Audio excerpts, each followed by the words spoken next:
Hello and welcome to the next session entitled How to Save the Planet and Rethink the Global Economy. I'm speaking, of course, with Mark Carney, best known to many of you as the former governor of the Bank of England, who's also now the UK government special advisor on climate policy ahead of COP meeting in November.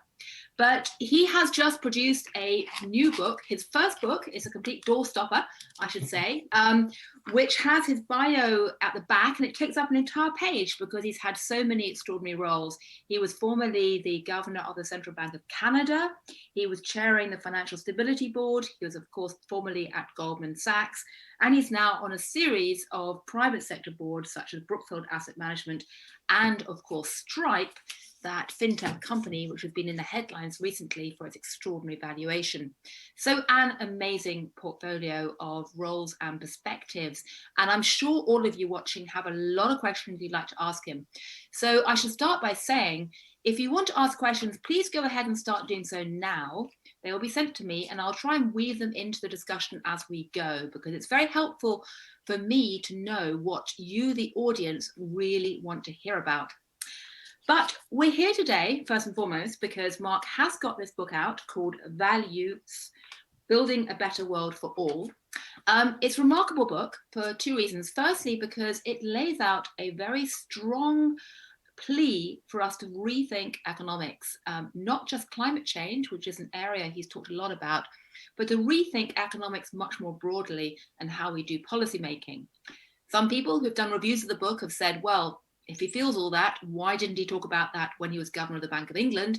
How can he talk about the perils of becoming too marketized or treating everything as a commodity, given he's worked at Goldman Sachs and is now holding private sector roles? But it is a strong manifesto for what he thinks we should be looking at today in economics. The second thing that's even more remarkable about the book is that Mark wrote it himself. Newsflash to all of you who are readers and watchers of public policy figures, very few international public policy figures these days actually write their books completely by themselves. Most of them use ghostwriters either overtly or covertly. But Mark tells me he actually typed every single word of this doorstopper himself. Is that true? It is true. It is true. Therefore, all the errors are definitely mine, including any typos. Well, I must say, someone who's just finished my own book, I am impressed. I feel a lot of sympathy for you for having done it. It's not an easy job, and it is a remarkably good read. But let me start by asking the quick, obvious question: why now? Why did you decide to write this book now? Is there something fundamentally broken about the market economy that you think needs to be fixed urgently? Yeah, and I'll pick up on a tiny bit in your introduction. I did talk about some of these issues when I was governor on inclusive capitalism, the motivation for a number of the financial reforms, and also elements of what we need to do to address climate change and sustainability. But obviously, I'm constrained in my role to focus on the mandates that I had, and rightly so. I also was constrained in time. And as you know from the books you've written and the one you're just finishing up, it takes a lot of time to write a book, and you need some free space to actually gather your thoughts. And I really did feel, to get to the heart of your question, that I was basically a governor during a series of crises. I started at the start of the financial crisis in 2008. I finished literally at the start of the worst bits of the COVID crisis, handed on to Andrew Bailey, and thank God I was handing on to Andrew Bailey in that regard with the COVID crisis.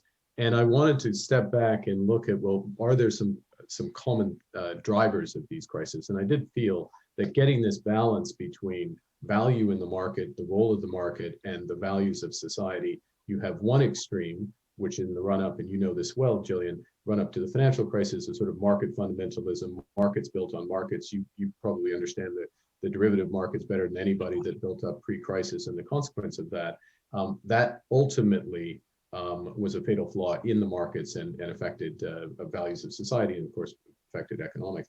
On the other end of the extreme, actually, we can use values of society to harness the power of market, and that's the more optimistic end of the book, which is what we're trying to do with climate change, because it's becoming clearer and clearer that people want this addressed.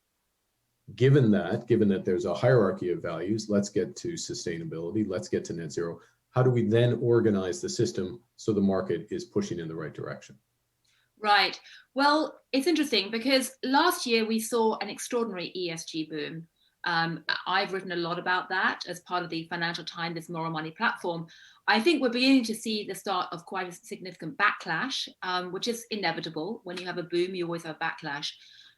Are you concerned, though, for example, about greenwashing, that under the mantra of a lot of ESG commitments, there's actually a lot of greenwashing by companies? Do you think there needs to be, say, mandatory climate disclosures, regulation imposed on companies Yeah. right now to stop them greenwashing? And I ask that question partly because I see already we're getting a flood of questions through, so thank you to the audience, and they're all about climate change. So that's one question. Do we need mandatory regulatory action to stop greenwashing? Yes, we do. And that's one of the objectives for COP26, for example, on disclosure. Listen, 5 years ago, you know this well, a number of the audience will know this well. 5 years ago, climate disclosure was a concept. The TCFD was just being brought together again as a concept. It took 2 years to get those standards promulgated. And then we've had a couple of reporting rounds. Now, the application of those standards is uneven. It's getting better, but it's uneven. And part of the reason it's uneven is there's still a panoply of other disclosure standards that are out there. There's a learning that's happening, and also it's not yet mandatory. Now, credit to the UK. The Chancellor announced back in November that the UK will make it mandatory. 4 other countries have followed with that. We now have a process through the IFRS, which potentially will cover 140 countries. But one of the core objectives for COP26 is to get all countries, certainly all G20 countries, to have pathways to make this mandatory so that the market has consistent, comprehensive, and comparable climate disclosure. I would say, if I can take a step back, though, to your general point or your general challenge and right challenge on greenwashing. Look, I think the good news is this elements of the system are coming into place. Disclosure, reporting at the heart, better understanding on risk management, elements of markets that we need, new markets like offsets and others, but also net zero plans, not just for companies, but for financial institutions. However, the question then becomes about execution and assessment of that execution. And that's where the strength of the market comes into play. And like any big movement, any big secular trend, there is good and bad. There's people who can execute and those who can't. And it's the job of the market and the job of broader stakeholders to make those judgments with that information. And some will fall short, that's absolutely right, but that's the sifting that happens in the market, and the good will be backed with capital and the bad will be shunned, and that's how we can make progress. So you'd like mandatory carbon disclosure, and you want that Absolutely. to be one of the COP26 goals, which, by the way, is a pretty tough message for a lot of companies to hear. Should that be applied to small and medium-sized enterprises as well as big ones, do you think? Well, yeah, great question. You need proportionality. You start with public companies, but importantly, you include in those public companies pools of capital. So big asset owners, asset managers such as private equity firms having TCFD type disclosure, they have the resources in order to do this and to aggregate up, provide that disclosure. Clearly, it's not a requirement, or it is not an immediate nor ultimate, I think, requirement for small, medium-sized enterprises. This is, we're not going to have scenario analysis of small, medium-sized enterprises, but for the system as a whole, since the movement is increasingly towards Scope 3 disclosures, so as you know, but just for the benefit of everyone, up and down the value chain, so including suppliers, then you get alignment of bigger companies with their suppliers to help get that information, provide that disclosure, and align incentives and squeeze out carbon across the value chain. So we have another bunch of questions here, which is very interesting. I mean, you talk about proportionality in terms of big companies, small companies. What about the developing world versus the emerging markets? Do we have to basically accept a situation where essentially to get net zero, the Western world has to change the way it lives immediately? I mean, and actually quite radically, but essentially accept that it's going to take a while for the emerging markets to change how they live? Should we be cutting India, for example, a bit of slack? Well, a couple of things. First is that the objective for truly inclusive and fair globalization is I would reframe it slightly and raise the bar, if you will, which is the objective is that emerging and developing countries come up to our standards of living. So that means that our carbon footprints need to come. That's part of the reason why our carbon footprints need to come down so significantly, because we need to have society, we need to have our energy demand and our energy production and our other emissions consistent with the world rising to a higher level, including India, as you say. And so part of that is being made possible through advances in renewables technology, not just technologies, but the applications across wind, solar, and others. But that needs to happen more broadly. It needs to happen in the hard to abate sectors such as cement. You think about, we add New York City every, I forget the exact figure, but it's a virtue of, a couple of months or something like that. I think it's 40 days is that in terms of urbanization. Well, that's a lot of cement, that's a lot of steel. And those breakthrough technologies, to use Bill Gates's terms, need also to be developed. Now, I think there is a much greater appreciation in the market of those two aspects. First, the huge amount of capital turnover for currently economic zero carbon technologies like wind, solar, storage, others. And that's a big job to build that out and reorganize the economy, but it can be done. But also a swathe of technologies that need to happen, including things like direct air capture and the others that I mentioned, that are more venture capital or at best growth equity type investments. Now, fortunately, we have that spectrum of activity in the or capabilities in the market, but now there's more and more of a focus on it. And to flip it around, a huge, some people see that as a problem, others see that as a huge opportunity, because that will be incredibly valuable, because that's ultimately what society needs. Right. Are you in favor of, say, a carbon price, carbon tax? Is that something you're going to be pushing for COP26 to adopt as well?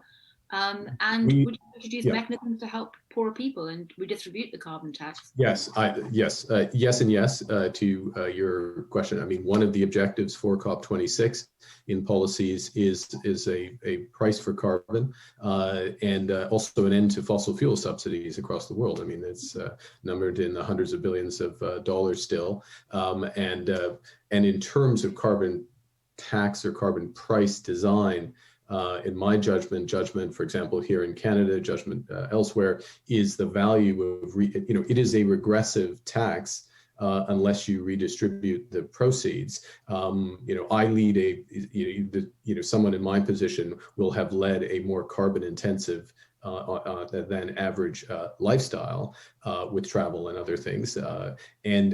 But the redistribution on average, for example, in Canada, makes whole, or more than makes whole, about 70% of the population.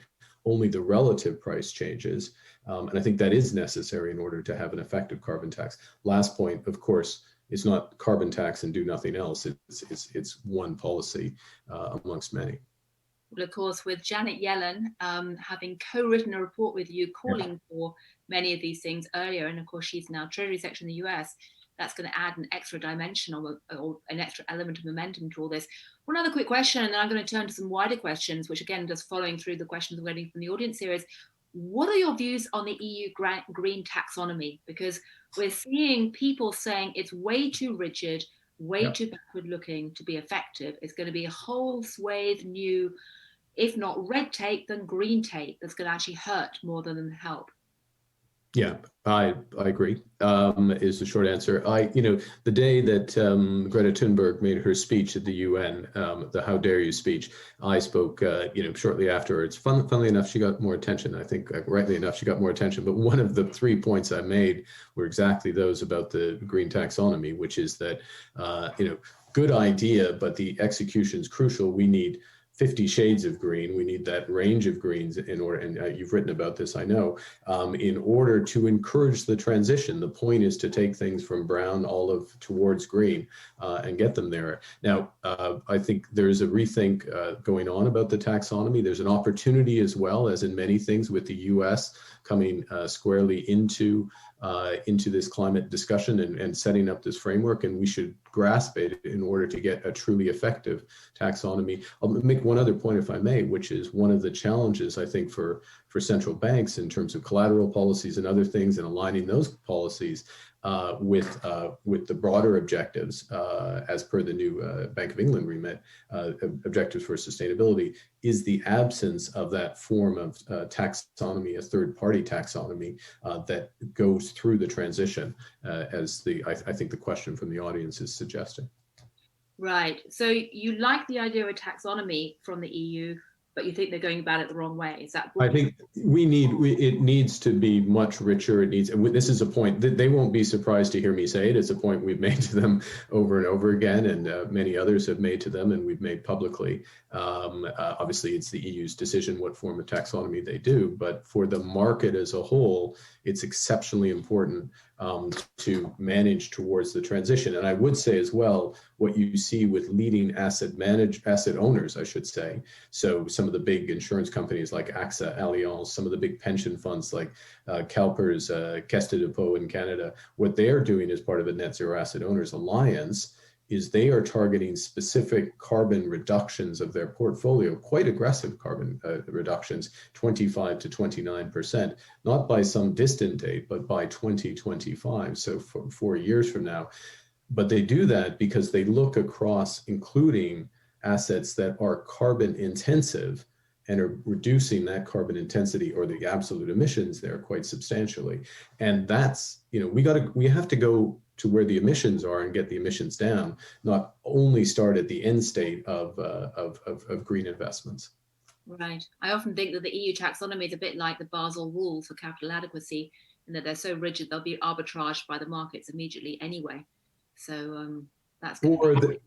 Yeah, or they will. Well, yes, I think it's a longer debate to get the nuances of the analogy, but I get your point. Right. And just one last quick question before I turn to other issues like fintech. Is the world moving fast enough yet to tackle climate change, in your view? I mean, are you concerned that there's still far too little action? I'm very encouraged by the action that's happened over the course of the last year, but as with everything with climate change, looking at the bigger picture, it still needs to move faster. Execution is going to be critical. Let me say as well, just to go finish off, we are on the cusp of having the core of the financial system make commitments to net zero. Not just distant 2050 plans, but more near-term plans and with greater transparency. It's important we get that right, but it's also important that we don't just have the words, but we have the high enough ambition that stretches from those asset owners that I just mentioned through asset management, banks, market infrastructure, insurers, and others. And that's one of the key objectives for Glasgow. Right. Well, I'd like to switch tack now, because you wrote a fantastic piece for the Week NFT about globalization, which I hope everyone's watching has read, which lays out your thoughts about globalization and the need for a much bigger type of structural change in the global economy. As part of that, technology is a key element of that, also fintech. And of course, you are now sitting on the board of Stripe. Before I ask a question, I'd quickly like to ask you, I mean, does it make you feel at all uncomfortable that you left public office and went into the private sector to sit on private sector boards? Because certainly inside the UK, there's been some sniping about how can you talk about the ills of market economy and then go and sit on the board of a... Okay, first thing, let's go to the meta point, which is that I'm a huge believer in markets, and the issue is, do we set the objectives for those markets as a society? So we are doing that now, finally, belatedly, but finally, with net zero objectives for countries and policies which back that up. But to achieve these policies, we will need trillions of dollars in euros, pounds, pick your currency, it holds for all of them, in investment every year. And we're not going to get that from the public sector. We're going to get it from the market. Now, I've chosen the companies in the market with which I'm associated because they get that and they are towards the vanguard, if not at the vanguard of that. So Brookfield, one of their core strategies is a climate transition strategy, which I'm helping to lead. PIMCO, the same thing. And then Stripe, is part of this rewiring of the whole ecosystem of the economy, including for small businesses, a very entrepreneurial company that's helping entrepreneurs, helping to lower barriers, which I think is a good thing for globalization and inclusive growth. But also as part and parcel of that, they're pioneering a climate product, which basically allows for zero carbon fulfillment. And tackling in the process, we talked earlier about those breakthrough technologies. They're focusing on one of those critical breakthrough technologies, which is direct air carbon capture and abatement, as well as zero carbon steel, these things that really have to work for us ultimately to get there. So look, I believe in the market, but just to be clear, these are not, none of those companies did I oversee. I oversaw a lot of businesses as the governor of the Bank of England and at the FSB, but none of these companies I oversaw. And I'm not young anymore, but I'm not old, I'd like to think, and I want to be a productive member of society, and I view markets as having a role. So, right. Well, let's take Stripe then. We have some questions about the environmental footprint of cryptocurrencies and fintech. yes, which I have written about a lot myself. I mean, lots of people would say that Bitcoin is absolutely filthy in terms of the amount of energy that it requires to do the mining, and much of that energy is actually not being generated in a sustainable way.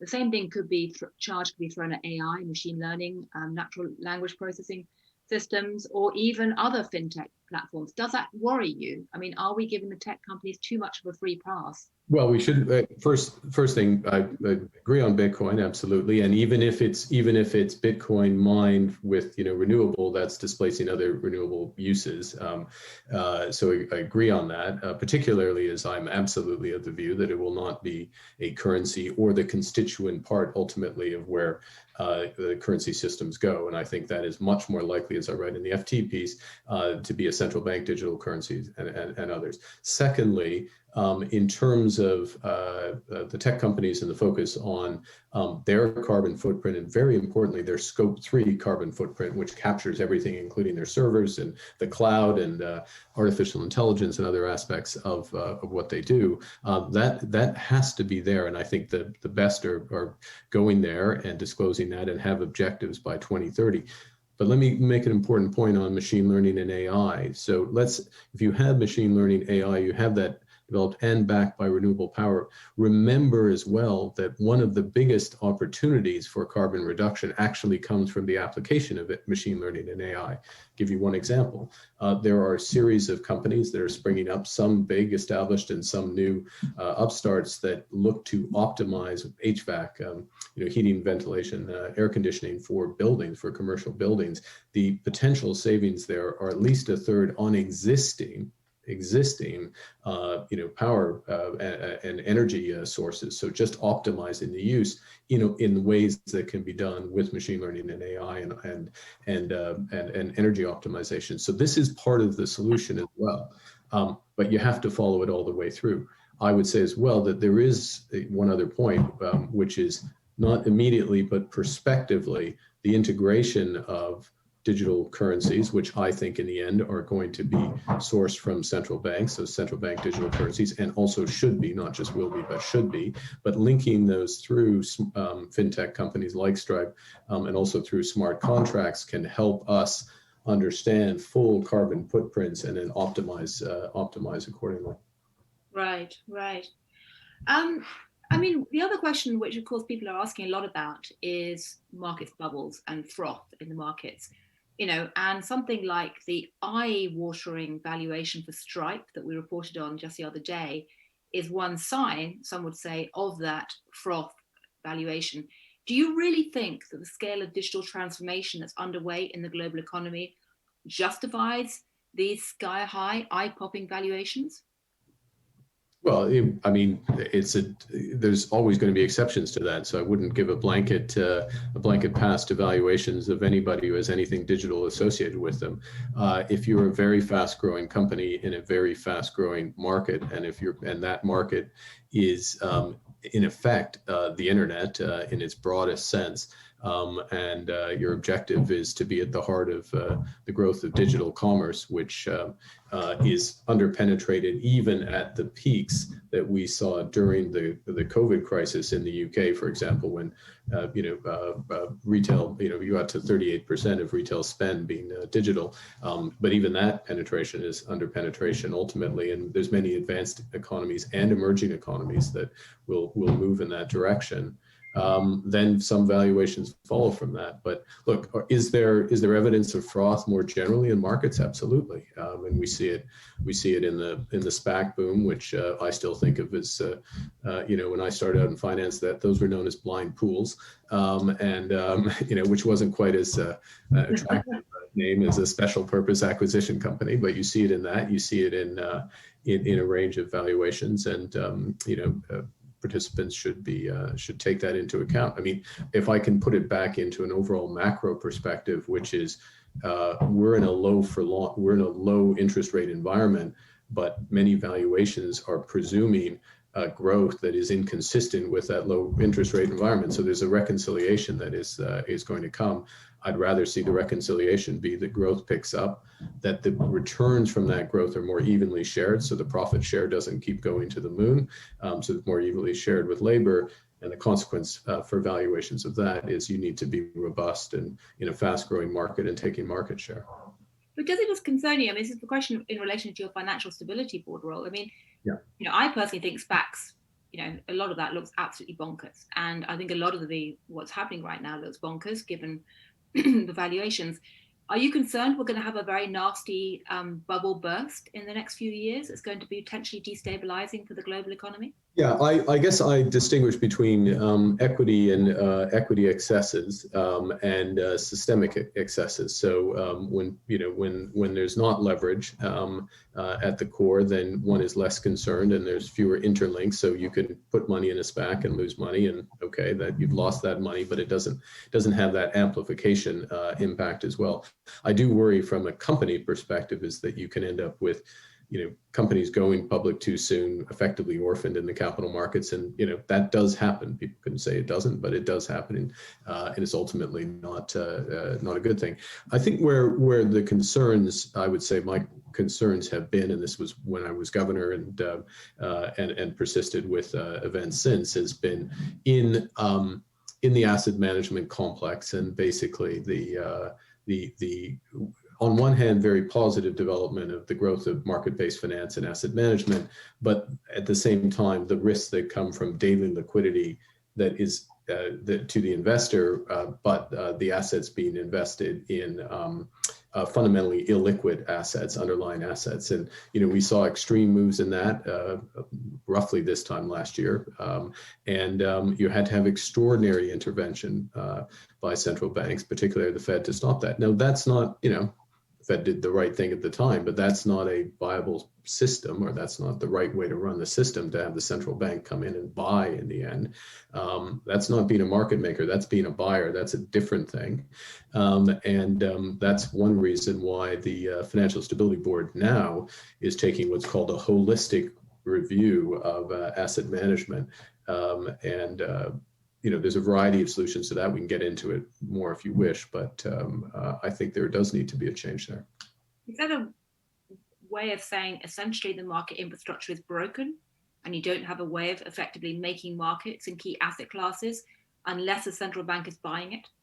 I think did you go too far with your bank regulation post 2007? I don't think, no. Short answer, no on the bank regulation, and I'm certainly glad we went as far as we did, and we saw the banks, be part of the solution, not part of the problem this time last year when the crisis hit. But markets evolve, and market-based finance has grown. There's a lot of good in that, but I think more consistency between the liquidity of the underlying, the price at which you can redeem under stress, or the time period over which you can redeem that triangle, more consistency with that, and subject to that for asset pools, more direct access to central bank balance sheet for liquidity purposes. Think repo, not purchase. And that is a more robust system, more resilient system, where you preserve market pricing through it. You don't backstop market pricing with central bank pricing. So, markets will, this well, markets evolve, they always evolve, and the regulatory structure needs to evolve with them. Right. Well, I want to ask one more quick question on that and then go back to green, because we're getting lots more questions about green linked to your book. The question really is do low interest rates cause the financial markets bubble and froth? Do you, as a former central bank governor, feel guilty for having contributed to this froth? No, I don't feel guilty for having more people in work than would have been under a conceptually satisfying but economically and personally, individually damaging high interest rate environment for the sake of it, and also missing the central bank's remit, which is clearly specified in law and exceeding authority. No, I don't feel any guilt for that. Right. Let's go back to green, because one thing is striking. It's a question from the audience. This is why I love asking for questions early on. Yeah. Are quite remarkable if you look back 2 or 3 years, because most of them are on green issues, which would have been unimaginable given you're a former central bank governor before. Yeah. And so a couple of ones. I've got a really interesting question here. Are the rating agencies paying enough attention to climate change in their ratings, say for rating an oil company 30-year bonds? Do you think they've actually woken up yet, the rating agencies, to these issues? It's a fantastic question, and it's this. So part of the way the agencies have dealt with climate change is to develop a new assessment of transition risk, but not necessarily, in my judgment, fully integrating that transition risk into the credit rating. So the credit risk on the 30-year bond is the effectively the rating, and this is a. You gave a sort of a newsflash about actually who writes books in the end at the start of our comments, which is interesting. Actually, it was news to me when you challenged me on that. I was like, well, I thought everyone wrote their book, but and maybe I could have saved 6 months. That's probably have a professional session with some of your counterparts at some point who've written books. Ask them how many of them actually had ghostwriters. Oh dear. Okay. Anyways, but with rating agencies, as you know, but it's not always as clear, is the rating is supposed to be stable for 2 to 5 years. That's the different agencies have different perspectives. So even though they're rating a 30-year bond, they're not saying this is our best judgment on 30 years. They expect stability for that. And since the path of transition risk, which can be decisive for an energy company, absolutely decisive. I mean, huge potential stranded assets. It's not fully incorporated. So it puts the onus on the questioner, the investor, the market participants to not just take the credit rating, but to take an assessment of transition, which you can get from a third party, but ideally you're doing yourself. And this goes as well back to the heart of disclosure. So one of the issues for companies, not just energy companies, but an automaker, even a consumer goods company is, we should have disclosure of what's your assumption of the carbon price or the implied carbon price once you roll in regulation and other things over the course of the next 10 years. Do you have something that's consistent with, for example, in the UK, an economy that has emissions down 68%, which is the objective of the government? Tell us. And what would be the implications if actually the UK means what it says for your assets? Right. Well, I think that's a very good question indeed. And I think carbon price eventually will become like the time value of money. It's something you just have to factor in. But we have so many questions. We only got about 2 minutes. We got questions about whether you think hydrogen is a hype, whether you think that what can be done to persuade consumers to switch to more expensive renewables when household budgets are being squeezed. Do you want to take that last one? How do we get British consumers or anyone else to actually embrace renewables? In a minute. Sounds like a BBC Radio 4 test. How do we get them to embrace it? Partly through transparency. So there's a choice, and for those who have those values, they're able to make those decisions. By the way, we need more transparency in financial products, so we know whether or not our savings are being invested in line or not with net zero.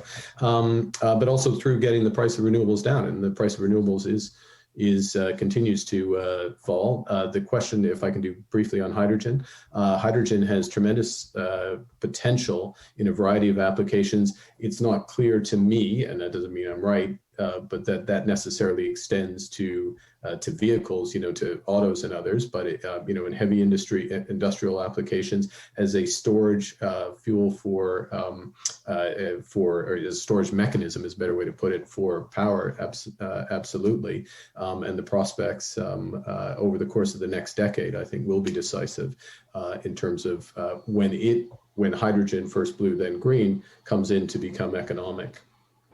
Right.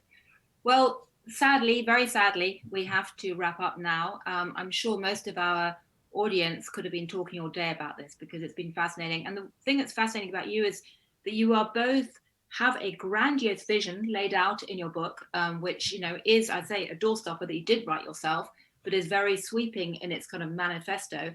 I have to ask, by the way, given you've written this manifesto, what next? Do you want to run something else? Fancy running Canada? Fancy running the UN? Any other multilateral bodies? I try and run my household at this day. I mean, I have nothing else to say. I think that's the point. Okay, well, lay out your manifesto. But I think what is striking is that as part of your manifesto, having been inside the belly of the beast of the financial system and policymaking community, one of your goals always was to try and change the conversation towards green. Judging by the questions today from the audience, you have succeeded in doing that really quite remarkably.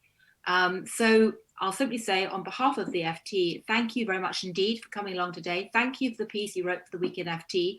If anyone's watching hasn't read it, please do. And in the meantime, best of luck as you try and change the conversation around COP26. And please keep talking to us as you try and do that. So thank you. Thank you, Gillian. And we'll be counting on the FT and all those listening to really make the difference. Thank you. Thanks.